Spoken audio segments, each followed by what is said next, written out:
Ассалаумағалейкум. Нұрлан ағамыздың мерейтойына нұрланып келген ардақты ағайын, қадірлі ағалар, қымбатты аналар. Бүгін күллі қазақ тарихында өзіндік орны бар, қасиетті мекен, жайнаған гүл қала, шырайлы шым қала төріндегі миллениум мейрамханасына қош келдіңіздер дейміз.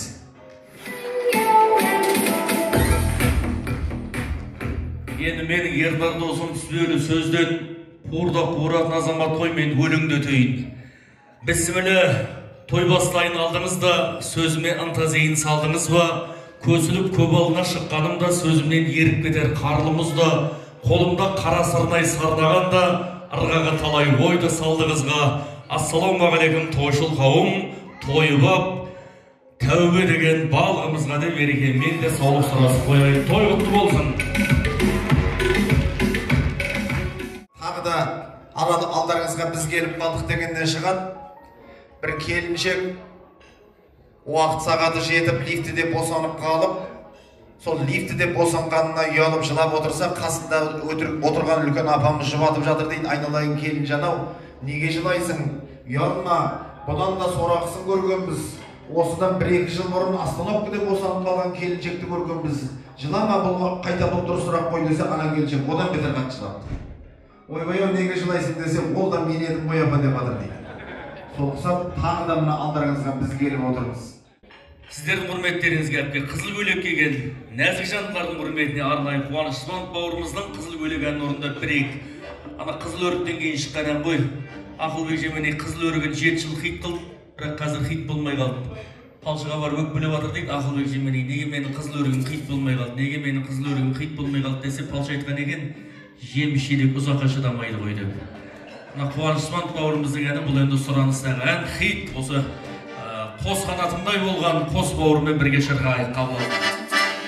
Қызыл көйлек үстіне киеді, қарасы қор шашының түйгені, еркелейді тағын күніне, әттең-ай, әттең-ай, бар екен сүйгені, еркелейді тағын күніне, әттең-ай, әттең-ай, бар екен сүйгені, қызыл көйлек,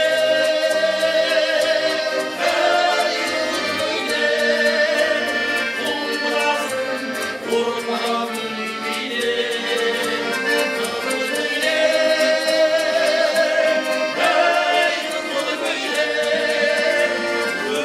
өмірмен осылай дөңгеленіп, өмірмен осылай дөңгеленіп. Рахмет. Ал енді құрметті қонақтар, Аллаға шүкір, мына біздің бабаларымыз заманында тек айтпаған ғой, әулемейтін қазақ жоқ. Ары кеткенде бесік тербетіп отырып, біздің аналарымыз ыңылдап болса да ән шырқаған. Сондықтан мына осында отырған қонақтардың кем дегенде бір жұмақ ән айтатынын мен жақсы білемін. Мен енді осы дастархан басында сіздердің барлықтарыңызды ортаға биге шақырмай тұрып, өнерлеріңізді бір көріп алсақ дегім келіп отыр. Өнер болғанда, бұлай мен қазір бір әнді қоямыз, менің маэстром, менің музыкантым бір әнді қояды. Сол әнді тоқтап қалған уақытта сол әнді әрмен қарай жалғастырып кетулеріңіз керек. Қай дастарханның дауысы қаттырақ шығып, әнді өзінің нәшіне кетіріп айтады, сол дастархан бүгінгі кешіміздің ең бір керемет дастарханы болады.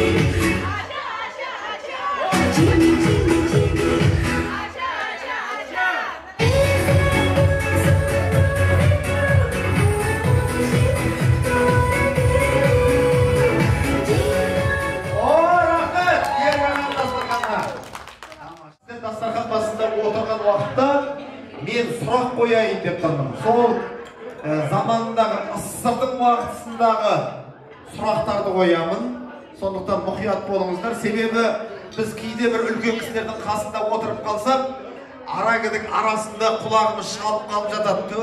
Шіркін кезінде винолар 1 сом 15 тиын болатын деген сияқты әңгімелерін айтып отырады. Сондай әңгімелерді көп естіп жүргеннен кейін біз сондай ойға келдік. Сіздер 25, 30, 20 жастарыңыздағы сол кеңес дәуіріндегі уақытысындағы қазір естеріңізде қалған сәттерді біз естеріңізге түсірейін деп тұрмыз, қымбатты қонақтар. СССР кезінде құрамында қанша республика болды, кім біледі? Әзербайжан. Дұрыс, қол соғып қояйық. Тамаша. Тамаша. 1 тиынға қандай зат келеді деді. Ағамыз. 1 копейка соттамайды. Соттамайды, не? Соттамасын. Жоқ, не алатынымызды беріп алайықшы бірінші, сотталғаны болсын. Нанның 16 бөлігі. Сондай ма? Бөлініп сататын бе? Тағы. Тағы да аяқтың 360 бөлігі. Бірнеше 1 тиынға келетін затты айтты. Қол соғып қояйық ағамызға. Картошка деген пирожное қанша тұрады деді? Әпшем айтады. Қанша тұрады? 22 тиын. Дұрыс! 22